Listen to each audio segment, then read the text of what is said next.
안녕하세요. 트레인포이링의 트포입니다. 이번 몬스터짐 212 프로를 심층 비교 분석해보기 전에 현장에서 찍어온 영상들을 토대로 해설을 좀 진행해보도록 하겠습니다.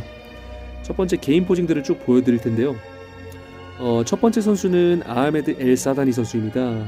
아까 마찬가지로 쿠웨이트 카멜쿨에서 훈련을 한 선수로 데뷔 초창기 때 하체의 사이즈가 조금 부족했는데요. 이번 몬스터짐 프로에서는 그런 하체의 사이즈를 좀 잘 살려서 나온 것 같습니다. 워낙에 상체 쪽이 체형적으로 너무 아름다운 선수인데 과거부터 지금까지 한 가지 못 고치는 점이 있다면은 지금 영상에서 보시는 등 근육의 밑단 하부 쪽이 조금 볼륨감이 부족하지 않나 싶습니다. 그런 부분들이 고쳐졌다면은 결과가 달라졌을 수도 있을 텐데요.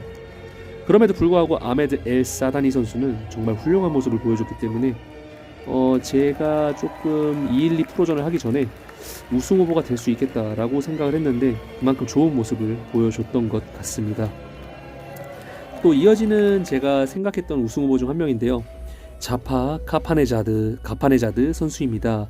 이 선수 역시 발음이 굉장히 좀 까다로운데요. 이 선수는 좀 기존의 212 선수들에 비해서 신장이 조금은 큰 편입니다. 170cm가 넘는 것으로 조금 보여지거든요.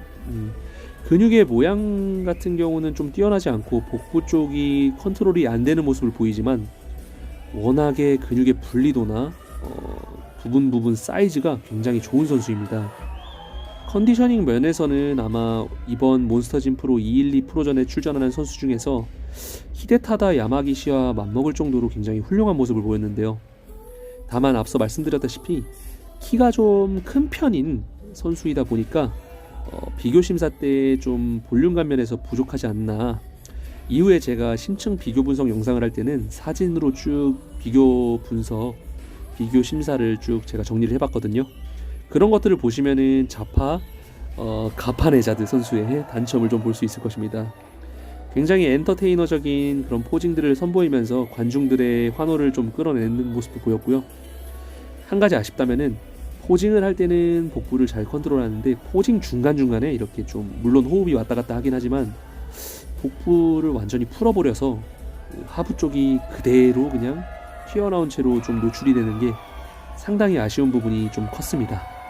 이어지는 선수는 대한민국 보디빌딩의 그 대표 레전드 김준호 선수입니다. 우리가 김준호 선수를 얘기할 때는 근육의 쉐입과 날카로운 컨디셔닝을 같이 얘기할 수가 있는데요.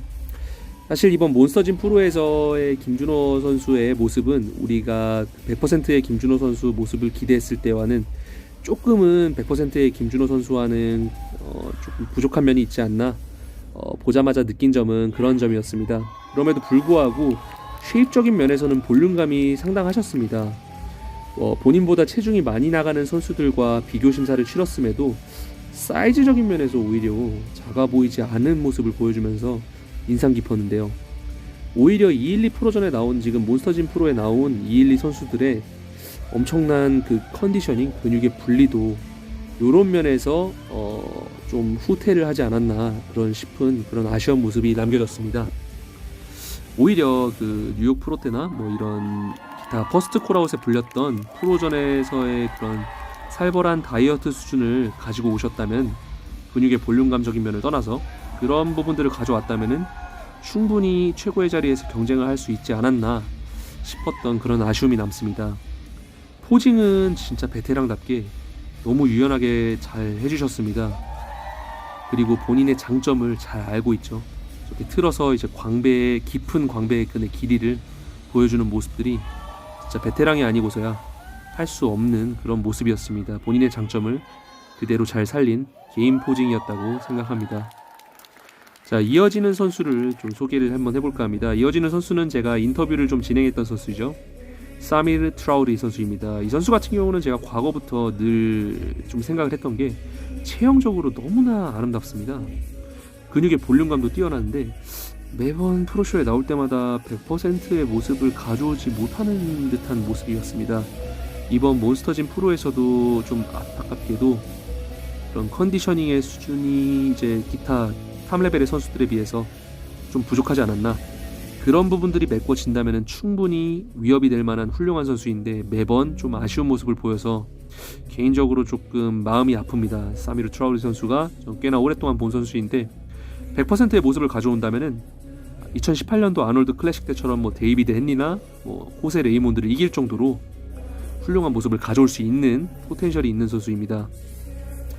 자, 계속해서 뭐 지켜볼 예정이지만 이런 식으로 좀 프로전에서 좀 컨디셔닝을 자꾸 놓치는 모습이 보인다면은 좀 팬들 입장으로서는 더욱더 좀 기대하기 어렵지 않나 그런 아쉬움이 남았던 사미르 트라우리 선수였습니다. 그럼에도 불구하고 이렇게 직관을 했을 때 저렇게 프레임이 212 선수인데도 불구하고 굉장히 넓습니다.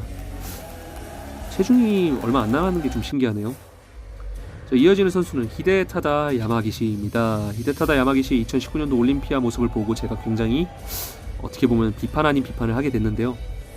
이번 몬스터진 프로에서의 히데의 모습은 확실히 인터뷰에서 말씀드린 대로 이 올림피아 때보다 거대한 사이즈를 들고 나왔습니다. 기존의 그 근육의 볼륨감들이 많이 자리를 잡고 있죠.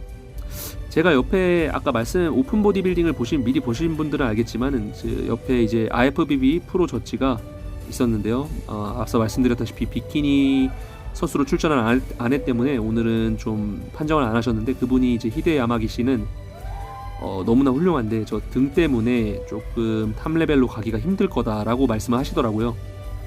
그만큼 히데 등 같은 부분은 좀 보완이 안 되는 게 좀 아쉬운데, 그럼에도 불구하고 나머지 이런 사이즈적인 면, 제가 히데 팔 근육을 얘기를 했었는데 히데타다 야마기시가 212 선수들 중에서 팔이 가장 컸습니다. 히데는 진짜로 옷을 벗고 실제로 무대에 봤을 때 생각보다 엄청나게 사이즈가 큰 선수였습니다. 제가 예상을 전혀 못했고, 여러분들한테 좀 히데타다 야마기시에 대한 단점을 말씀드린 게 좀 죄송한데, 히데 야마기시의 전성기는 아직 끝난 것 같지가 않습니다. 여전히 프로쇼에서 우승할 수 있는 모습들과 무기를 지니고 있는 위험한 선수이죠. 개인적으로 근육의 분리도도 분리도고 히데타다 야마기시의 사이즈에 굉장히 놀랍고 인상을 받았던 인상 깊은 장면이었던 것 같습니다. 지금 보시는 모습이 이제 6명의 선수들의 포징을 다 보시고 탑2의 자리에 지금 호명이 됐던 아메드 엘 사다니 선수와 히데타다 야마기시입니다. 이 두 선수가 지속적으로 탑2의 자리에서 경쟁을 좀 치렀는데요. 사이즈와 컨디셔닝 모두 히데타다 야마기시가 압도하였습니다. 네, 단 한 가지 흠이 있다면 지금 보시는 히데타다 야마기시의 등이 조금 아쉬운데요. 그만큼 근데 아마드 엘 사다니 선수가 그 광배 하부 쪽도 마찬가지로 좀 단점이에요. 그래서 히데타다 야마기시를 등에서도 압도할 수가 조금 없었죠. 왜냐하면 히데타다 야마기시의 등 상부 근육은 지금 사실 많이 안 좋죠. 등 근육은 많이 안 좋은데 하부 쪽에 엉덩이 근육이나 햄스트링이 확실히 컨디셔닝의 수준이 높은 것을 여러분 확인할 수 있었습니다. 일단 직관한 히데타다 야마기시는 생각했던 것보다 훨씬 더 거대한 선수이고 212 체중을 겨우 맞췄다는 얘기가 충분히 이해가 갔습니다. 아마 무대에서 가장 커다란 사이즈를 갖고 왔던 선수가 아닌가 싶었습니다. 이렇게 히데타다 야마기시의 우승으로 212 체급은 마무리가 됐고, 자세한 분석 영상은 추후에 업로드할 수 있도록 하겠습니다. 감사합니다. 트레인포 1링의 트포이였습니다.